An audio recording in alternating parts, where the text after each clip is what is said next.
before we begin, take a breath. Close your eyes.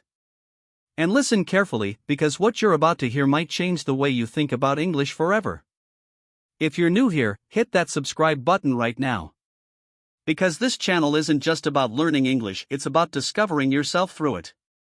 Every video here is a mirror, and sometimes, the reflection staring back is the voice you've been ignoring all along. Now, let's begin. Have you ever noticed that when you try to speak English, something inside you freezes? Your heart beats a little faster. Your mouth goes dry. You know the words, but they don't come out. It's like someone inside you wants to speak, but another part whispers, "Not yet." That's not hesitation. That's not lack of vocabulary. That's the sound of two voices inside you, one that already knows English, and one that's afraid to let it out. See, you've been told that English is something outside of you, a skill, a subject, a foreign code you have to decode word by word. But what if it isn't? What if English isn't something you learn, but something you remember? What if fluency isn't about adding more rules, but removing the noise that blocks the voice already speaking inside your mind? The truth is, your brain already speaks English, not through memorized grammar, not through textbooks, but through rhythm, emotion, and sound. From the first time you heard an English song, a movie line, a voice that made you feel something, your brain began building a map. A quiet memory of sound. A pattern of understanding. A pulse of meaning that never left. You just stopped listening.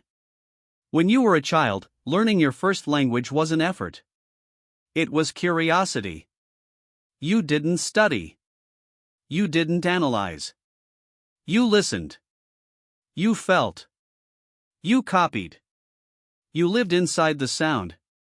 You became fluent not because you were taught, but because you trusted your ears.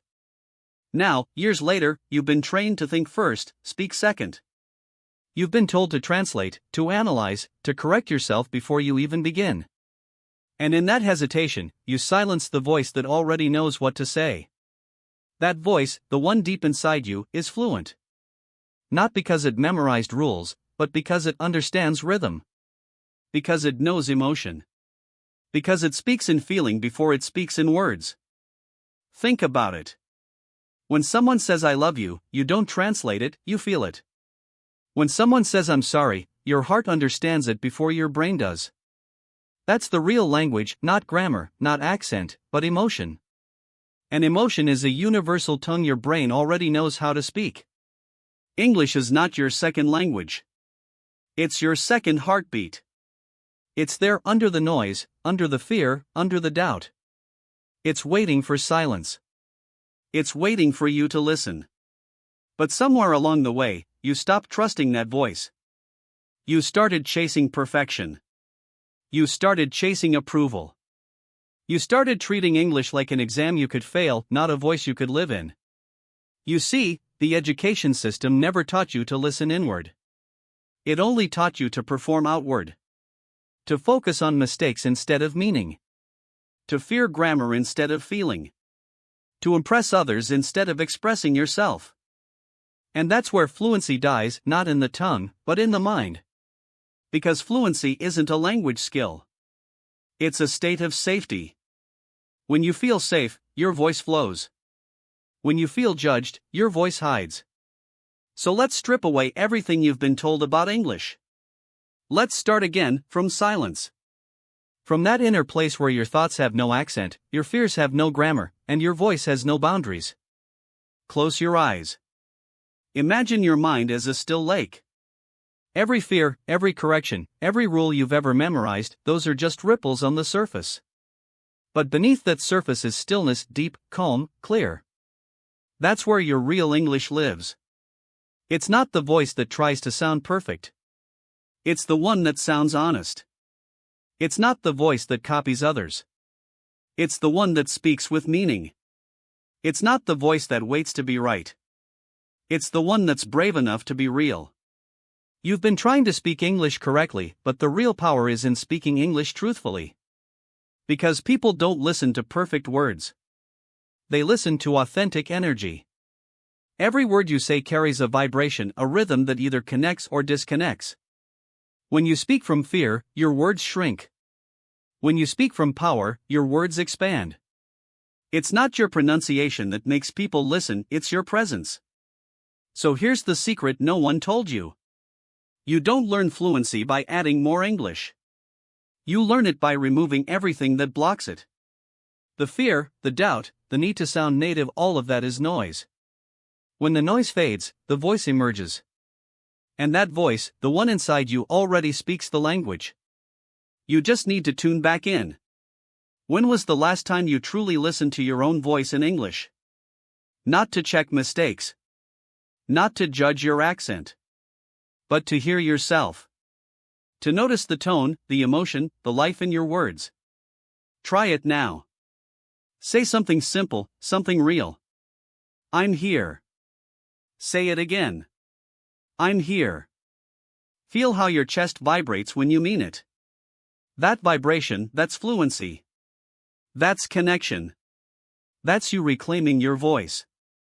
You've been told to learn English like a system. But what if you learned it like music? Music doesn't start with rules, it starts with rhythm. You don't read music, you feel it. You don't translate a song, you remember it. English is no different. It's not about knowing every note, it's about feeling the beat. And that beat is already inside you. Every time you hear yourself think in English, even one phrase, your brain is saying, I remember this rhythm. Every time you understand a movie line without translating, your brain whispers, I know this pattern. Every time you dream, and English words float in and out, your subconscious says, I've always known how this feels. That's the forgotten connection, not between your brain and grammar, but between your emotion and expression. What makes native speakers sound fluent isn't vocabulary. It's vibration. It's flow. It's the way their sound connects effortlessly with what they feel. That connection, that's what you've been missing, not knowledge. Because here's the truth. You don't need to sound like them. You need to sound like you, in English. Your tone. Your rhythm. Your emotion. Your identity, expressed in another language. That's the voice the world is waiting to hear. You were never meant to copy, you were meant to connect. And connection doesn't come from accent, it comes from authenticity. So from today, stop asking, how can I speak like a native? Start asking, how can I speak like myself, without fear? Because once you let that voice out, you'll realize it was never about English. It was about expression. And expression is universal. Think about children again, they don't know what they're saying at first. They just try. They giggle. They repeat. They play. They fall in love with the sound before they ever understand the sentence. And that's why they learn so fast. They're not learning to speak, they're learning to feel safe speaking. Can you do that again? Can you allow yourself to be curious instead of correct? Can you let your voice be free instead of flawless? Can you fall back in love with the sound of English without judging yourself? Because when you do, that's when fluency begins. Not when your grammar is perfect. Not when your accent matches a native speaker. Fluency begins when your fear ends. And fear ends the moment you start listening, not to others, but to yourself. That's the secret the textbooks forgot. That's the science the classrooms never taught. And that's the beginning of the journey we're taking together. This isn't about English anymore. This is about rewiring how you think, how you hear, how you believe. Because when your belief changes, your voice follows. And the most powerful voice you'll ever discover is the one that was always inside you. When you start listening to yourself in English, something almost invisible begins to shift inside your brain. At first, you may not notice it. It's like the quiet click of a key unlocking a long-forgotten room in your mind. You start hearing English differently, not as noise, not as difficulty, but as music. Every word carries a rhythm. Every sentence has a heartbeat. And when you tune your mind to that rhythm, you realize fluency isn't about words at all, it's about frequency. Think of it like this. Your mind is a radio. It has thousands of stations, thoughts, memories, emotions. For years, your English station has been full of static, doubt, fear, hesitation, judgment.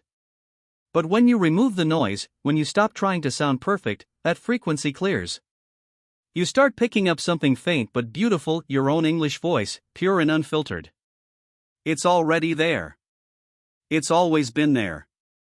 But you've been standing on the wrong frequency, waiting to hear a song that never played. All you needed to do was tune in. This is where the real science of sound begins. Because language isn't just communication, it's vibration. Your vocal cords don't speak words, they create frequencies. Your body doesn't speak grammar, it transmits emotion.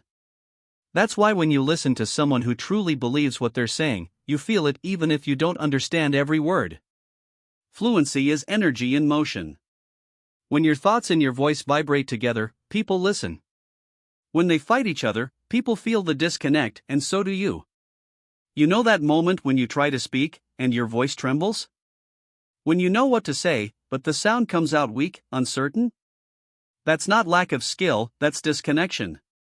Your mind is trying to protect you from judgment, and in doing so, it lowers your volume, not the sound, but the confidence behind it.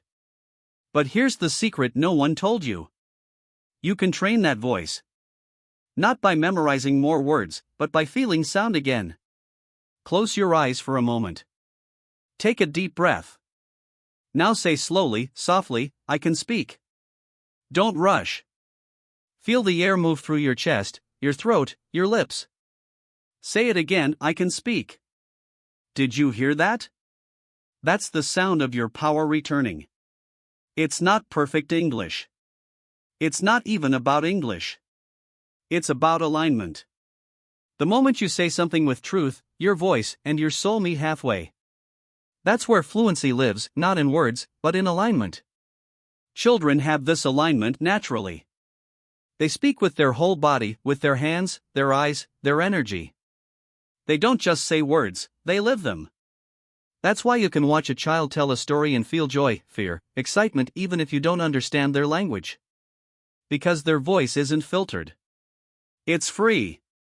Somewhere between childhood and adulthood, we lost that freedom. We became afraid of being wrong. We started waiting for permission. We started holding our breath before we spoke. And that's how we slowly silenced the voice that once spoke without fear. But what if you could bring it back? Not by going backward, but by remembering forward. By remembering how it felt to speak without walls. To laugh mid-sentence. To say the wrong word and not care. To express, not impress. That's the version of you that still lives inside. That's the voice that already speaks English freely, fearlessly, naturally. You just have to unmute it. And you can start right now. Not tomorrow. Not next week. Not when your grammar improves. Now. Try this. Take a simple phrase you use every day. I'm tired. Now say it like a robot. Flat. Emotionless. I'm tired. Now say it like you mean it. Put your emotion in it. I'm tired. Notice the difference? Same words. Different soul. That's what separates speaking English from feeling English. The first one lives in your mouth. The second one lives in your being. When your emotion and your sound become one, you stop speaking English like a foreign language. You start speaking it like a feeling you already know. And once that happens, the fear fades.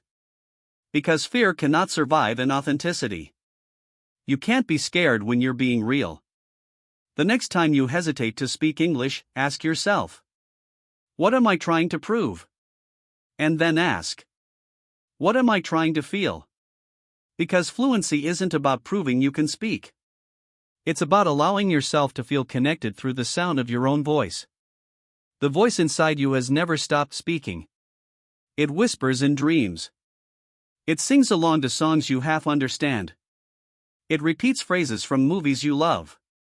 It speaks softly when you think in English to yourself. And every time you ignore it, it gets quieter. But the moment you listen again, it comes alive like an old friend who never left. Maybe the reason you haven't felt fluent isn't because you're not capable. Maybe it's because you haven't heard yourself fully yet. Most learners try to think their way into fluency. But you can't think your way into flow. Flow comes when thinking stops and listening begins. Try this small experiment tonight. Before you sleep, whisper one English sentence to yourself. Something simple, honest, and true. Like, I'm learning to trust my voice. Say it once. Then close your eyes. Listen to the echo of that sound in your head. Your brain will replay it as you drift into sleep. That's called subconscious repetition, your mind's natural recording system. If you do this every night for a week, you'll notice something strange. English will start feeling familiar, not foreign. You'll begin hearing English thoughts even before you realize you're thinking in English. Because repetition is not mechanical, it's emotional. The more emotion you attach to sound, the faster your brain absorbs it. That's why songs get stuck in your head. Not because they're perfect, but because they made you feel something. That's what English needs to become for you, not an exam, not a checklist, but a song. Your song. Your rhythm. Your sound. And maybe that's the real definition of fluency. Not the ability to speak fast, but the ability to speak fully. So from today, don't chase words. Chase resonance. When you listen to a new English phrase, don't just memorize it. Close your eyes and ask, what does this sound feel like? Where does it vibrate, in my chest, in my throat, in my heart? Does it feel heavy? Light? Calm? Confident? The more you notice these sensations, the more your brain begins to own the language. Because your subconscious doesn't learn from logic, it learns from repetition plus emotion. That's why people who fall in love in English speak fluently faster than those who just study it. Because love is the fastest teacher on earth. It forces the brain to stop analyzing and start feeling. So let's bring that same energy back into your learning. Don't memorize phrases, fall in love with them. Don't study pronunciation, play with sound. Don't practice speaking, practice feeling your words. Every time you say something in English, let it come from the chest, not the throat. Let it carry a pulse. Let it move. Because when your words move, people move with them. And that's when English stops being something you learn. It becomes something you live. You're not learning a language. You're learning yourself. You're learning what your voice sounds like when it's free. You're learning how to think, feel, and connect through vibration, through rhythm, through the energy that was always inside you. That's why this channel exists, not to fill your mind with rules, but to help you remember what's already inside you. Because you don't need to find your English voice. You need to remember it. The human brain is a storyteller. Every time you speak, you're not just sharing information, you're sharing identity. That's why your accent doesn't matter. Your story does. And your story can only begin when your real voice shows up. So if you ever feel that your English isn't good enough, ask yourself this. Who told me that my voice needed permission? Who told me I had to hide behind perfect grammar? Who told me my mistakes were failures, not steps? Every time you question those lies, the voice inside you grows stronger. Every time you choose expression over perfection, you move closer to fluency. Fluency isn't the sound of perfection. It's the sound of permission. Permission to speak as you are. Permission to grow out loud. Permission to sound human again. That's where English becomes beautiful, not when it's flawless, but when it's alive. You are not here to sound native. You are here to sound alive. You are here to sound you. And when that voice finally breaks through, when you stop hiding behind silence, you'll realize English was never the goal. It was the mirror. And the reflection staring back was you, confident, expressive, free. So let this moment be the turning point. Not where you start studying harder, but where you start listening deeper.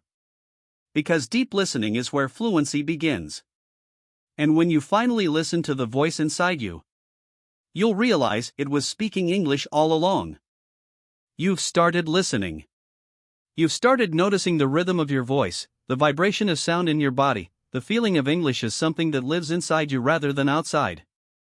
Now it's time to go deeper, to rewire the mind that controls that voice. Because even when your tongue is ready, your thoughts can still build walls. And if those walls stay up, your voice will always hit them and echo back as hesitation.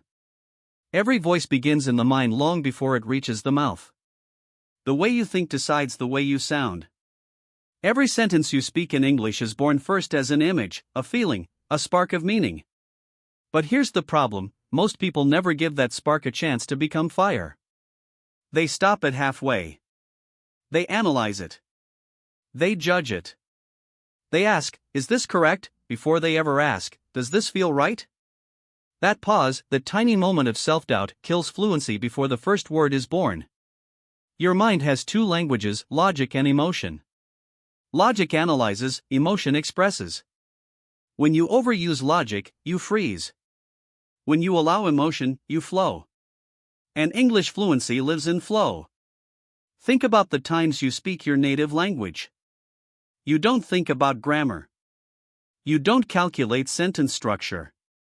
You just react. Someone says something, you respond. That's what real fluency feels like, not thinking ahead of the sentence, but living inside it. So how do we rebuild that same instinct in English? We start by retraining your subconscious. Because your subconscious controls 95% of your communication. It decides how fast you speak, how your tone shifts, whether your words rise with confidence or fall with fear. It's not the dictionary in your mind that makes you fluent. It's the belief behind your words. For years, your subconscious has been trained to protect you from embarrassment. It learned to associate English with risk. It built walls around your voice to keep you safe from failure. And that's why when you open your mouth, your brain sometimes says, "Wait. Don't." But the truth is, those walls were never protecting you, they were limiting you. And it's time to take them down, one by one. The first wall is fear of judgment. The voice inside you wants to express. But fear whispers, "What if I sound wrong? What if they laugh? What if they think I'm not fluent?" Those thoughts don't come from truth, they come from memory. Someone corrected you once, someone smiled the wrong way, someone made you feel small. And your brain saved that pain like a bookmark, reminding you every time you try to speak. But here's something no one tells you. Your brain doesn't know the difference between real danger and imagined embarrassment. It reacts the same way. That's why your heart races even when no one is judging you. You're not broken, your brain is just confused. It's trying to keep you safe from a threat that doesn't exist anymore. The way to rewire it is through repetition with safety. Every time you speak English in a safe space, to yourself, to a friend, to a mirror, your brain learns a new message. I spoke, and nothing bad happened. I made a mistake, and the world didn't end. I expressed myself, and I felt good. Each of these moments is a new neural connection, a rewiring of the fear circuit. After enough safe repetitions, your brain stops reacting with fear. It starts reacting with flow. The second wall is identity. You've been telling yourself, "I'm learning English," for years. But that small sentence carries a powerful subconscious message. It tells your brain, "I'm not fluent yet." It keeps you in student mode, waiting for permission to speak. It's time to change that label. Stop saying, "I'm learning English." Start saying, "I'm becoming fluent." Better yet, "I speak English, and I'm improving every day." Identity creates reality. Your brain doesn't fight what it believes to be true. When you claim your identity as an English speaker, your brain starts acting accordingly. You walk differently. You speak differently. You think differently. You start preparing your mind for success instead of defending it from failure. Language is not just words. It's self-image. If your self-image says, "I'm not ready," then no sentence will feel complete. But if your self-image says, "This is my voice," then even your broken sentences will carry power. The third wall is overthinking. You've been trained to build sentences before you speak them. But real speech doesn't work that way. Speech is chaos organized by rhythm. You don't build a sentence, you feel it into existence. And that's exactly what fluent people do. They don't think in words. They think in flow. So here's how you start thinking in flow again. When you hear English, stop trying to translate it. Just notice the feeling behind it. If someone says, "How's it going?" don't try to remember its meaning. Feel the rhythm, how's it going? Hear the tone. Hear the smile hidden in the sound. That's what your brain remembers. When you copy rhythm, your brain starts predicting patterns instead of memorizing rules. That's the difference between learners and speakers. Learners remember. Speakers respond. Every time you catch yourself translating, pause. Take a breath. Say the sentence again, slowly, as if it's music. Notice the ups and downs. Say it until it feels like a melody you can hum. That's subconscious pattern training, it's how babies learn. And your brain still knows how to do it. The fourth wall is silence.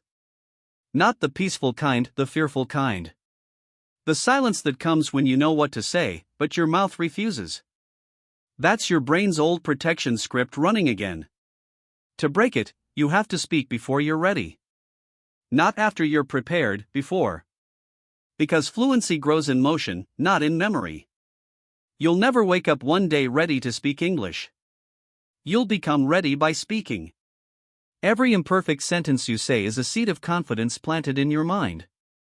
Every small attempt teaches your brain one thing: I can survive speaking. And once your brain believes that, fluency follows naturally. The last wall is comparison. You look at others and think, they sound better. They speak faster. They use words I don't know. But you forget one thing: you're comparing their chapter 20 to your chapter 3.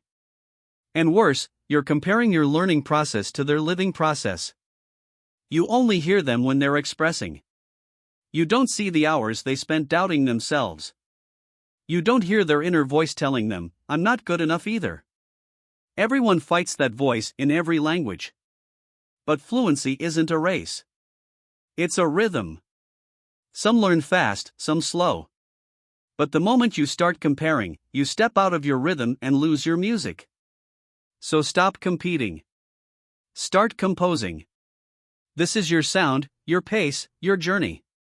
No one else can have your tone, your energy, your story. That's what makes your English unique. Now take a moment.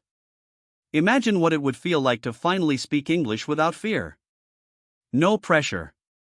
No overthinking. No walls. Just you, calm, clear, connected. That's not a dream. That's your natural state before fear rewired your brain. And with practice, you can return there. Here's a simple exercise to start today. Take a minute alone. Place your hand on your chest. Feel your heartbeat. Now speak one sentence in English. Something real. Something true. Say, "This is my voice." Listen to how it sounds. Say it again, softer this time. "This is my voice." Notice how it changes each time. You're not just speaking, you're calibrating your brain to safety. Every repetition tells your subconscious, "I'm safe when I speak." And the moment your brain feels safe, your words will flow. You'll notice that fluency doesn't appear as a miracle. It grows quietly, like sunrise. First the light touches your thoughts, then your mouth, then your confidence. One morning, you'll start talking and realize, you didn't hesitate. You didn't think. You just spoke. And it felt natural. That's the day your voice will finally sound like you. And when it does, something even bigger happens. You begin to trust yourself, not just in English, but in life. Because confidence isn't limited to language. The same voice that hesitated in English hesitates in decisions, in dreams, in self-expression. But once you free that voice, it frees you everywhere. English isn't just a language. It's a reflection of how much permission you've given yourself to be seen and heard. When you reclaim that permission, everything changes. The way you speak. The way you think. The way you exist. And maybe that's what fluency was meant to teach you all along, not how to speak English, but how to stop hiding behind fear. Your voice is more than sound. It's truth. It's courage. It's the echo of every dream you were too scared to say out loud. But not anymore. Because now you know, that voice was never lost. It was only waiting for you to listen again. You've started to hear it, the quiet, confident pulse of your own English voice. Now it's time to make that voice stronger. Because a voice, like a muscle, grows when it moves. Not when it hides. Not when it waits. When it vibrates through life, again and again, until it forgets how to be afraid. Fluency isn't built in classrooms, it's built in moments. Moments when you choose sound over silence. Moments when you speak before you feel ready. Moments when English stops being a subject and becomes a living environment that surrounds you, feeds you, shapes you. So how do you create that environment? How do you build a world where English isn't something you visit, but something you live inside? Start with one powerful shift: turn your surroundings into sound triggers. Your brain links places to emotions. A kitchen means hunger. A bed means rest. A gym means energy. Now you'll add a new link: an English zone means expression. Choose one corner of your home and claim it. It doesn't have to be fancy: a chair by the window, a small desk, even a spot on the floor. Put a note there that says, "English lives here." Every time you sit there, speak, think, or even breathe in English. No native language allowed. That corner becomes your linguistic gym. When you enter it, your brain knows, here, I speak freely. After a week, the association is automatic. Your neurons light up the moment you sit down, just like an athlete's body remembers how to move before the whistle blows. Next, create time triggers. Pick 1 hour a day, maybe while making coffee or walking home, and make it sacred. For that hour, your world becomes English. Everything you hear, read, or say flows in that frequency. It's not about studying. It's about immersing. When you do this daily, English stops being a visitor in your mind. It becomes a roommate. It moves in. But environment alone isn't enough. You need emotion, because emotion is what locks memory into the heart. Without emotion, learning floats away like smoke. So, give each English moment a feeling. When you say good morning, smile for real. When you say I'm tired, stretch and feel it. When you say I'm grateful, close your eyes and mean it. Attach sensation to sound. That's how your brain knows this matters. You see, the human mind was never designed to remember cold information. It remembers warmth, moments that move it. So, every English word you feel becomes a seed planted deeper than vocabulary lists ever reach. Now, let's talk about an idea most learners never hear: the mirror loop. The mirror loop means using reflection, not just glass reflection, but life reflection. Every time you learn a new word, reflect it back in a sentence about you. Don't say, "The sky is beautiful." Say, "I see beauty everywhere today." Don't just repeat phrases, relate them. Because language sticks when it's connected to identity.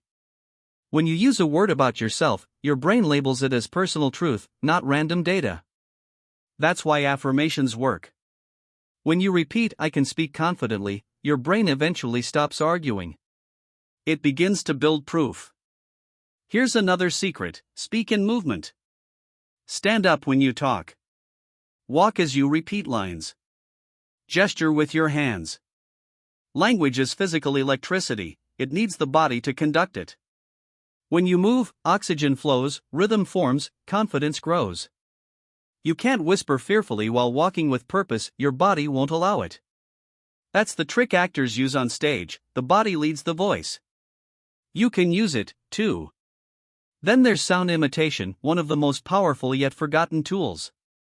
Pick a short clip of any English speaker who inspires you. Play one sentence. Pause. Repeat it, not perfectly, but passionately. Copy their rhythm, their pause, their rise and fall. Do it 5 times. You're not just copying sound, you're teaching your muscles a new dance. After a few days, you'll start hearing those patterns in your own voice naturally. That's not mimicry, it's calibration. Every fluent speaker is a remix of voices they once admired. Now, let's add a layer most people never think about: silence. Fluency isn't only in words, it's in pauses. The spaces between sounds carry power. When you pause, you breathe, and breath is clarity. Most learners rush because they fear silence. But silence is confidence. When you own the pause, people lean in. Try this: say, "I can do this." Let each pause breathe.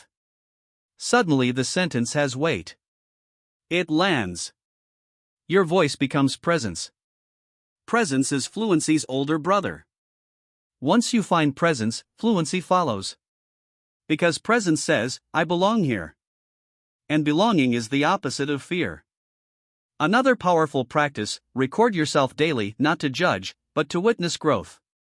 When you play back your own voice, you teach your brain recognition. At first, you'll cringe. Everyone does. But keep listening. After a week, the sound stops feeling foreign. After 2 weeks, you'll start liking certain tones, noticing warmth, rhythm. You'll start saying, "That sounds like me." And that's the point: fluency is when your English voice finally sounds like you. But maybe the most underrated tool of all is curiosity. Curiosity destroys fear. When you're curious, you can't be scared. Ask English questions all day. What does this word really mean? How does this phrase feel? What picture forms when I say this sentence? Turn every word into a window instead of a wall. Curiosity invites play, and play invites mastery. Remember the last time you learned something joyfully: riding a bike, cooking, dancing? You laughed at mistakes. You didn't stop when you fell. You kept going because it felt alive. That's the energy English needs. Not seriousness. Aliveness. Let's talk about sound memory. Scientists call it echoic memory, your brain's ability to store sound patterns for a few seconds and replay them unconsciously. You can extend that memory through echo listening. Choose a small audio clip. Listen to one sentence. Pause. Repeat immediately with the same emotion. Don't worry about words, copy the rhythm. Do this 10 minutes a day. In a month, your brain will start predicting English melody before you speak. That's when sentences start flowing without effort. And here's a powerful trick: combine echo listening with visualization. When you hear a line like "I'm confident," picture yourself standing tall, speaking to a crowd, smiling. Attach image to sound. Your brain remembers pictures 10 times faster than words. By blending them, you build memory through emotion and imagination, the brain's two favorite tools. Now let's go beyond practice into transformation. Because all of this: zones, sound, rhythm isn't just about learning English. It's about rewiring identity. Every time you use English courageously, you're sending a deeper message: I trust myself. That message doesn't stay in language, it spreads into your life. You start standing taller, thinking clearer, expressing more freely in every situation. Language becomes leadership. Imagine walking into a room and speaking slowly, calmly, confidently, not because your English is perfect, but because you've stopped apologizing for it. That energy makes people listen. Not accent. Not vocabulary. Energy. The energy of someone who knows their voice has value. And if you ever forget that, remember this: every language is just sound waves in the air. What gives them meaning is the soul that pushes them forward. When your soul is confident, even broken English can move hearts. Now, there's one more unique exercise to strengthen your inner connection: silent dialogue. Throughout the day, talk to yourself in English, but without sound. In your thoughts. When you walk, narrate softly inside your mind: I'm walking through the street. The sun feels warm. I'm breathing. This internal dialogue trains your subconscious to think in English. And thinking is speaking before sound.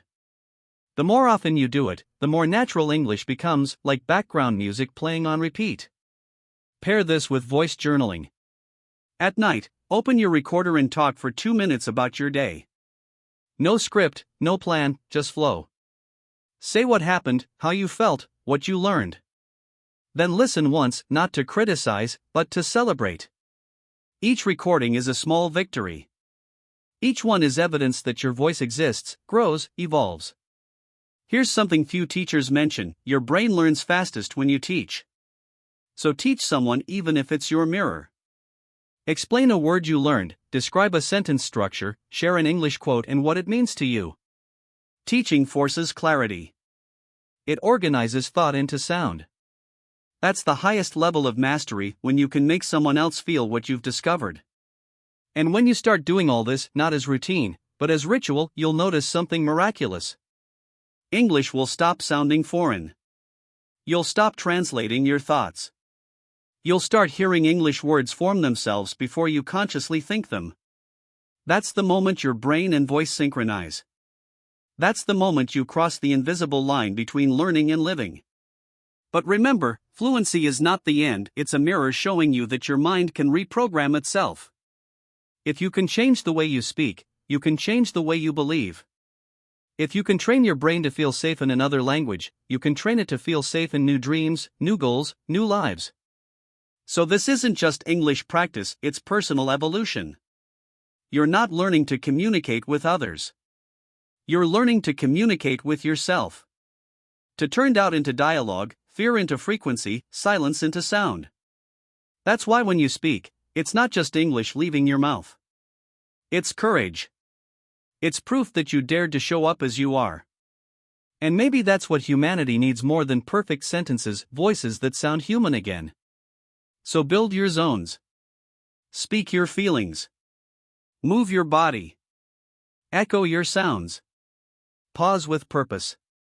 Record your growth. Play with words like colors. And when people ask, "How did you become fluent?" you'll smile and say, "I stopped trying to sound right and started sounding real." Because the truth is, fluency isn't when others understand you. It's when you understand yourself while you speak. When your inner and outer voices finally agree. And once they do, the world has no choice but to listen.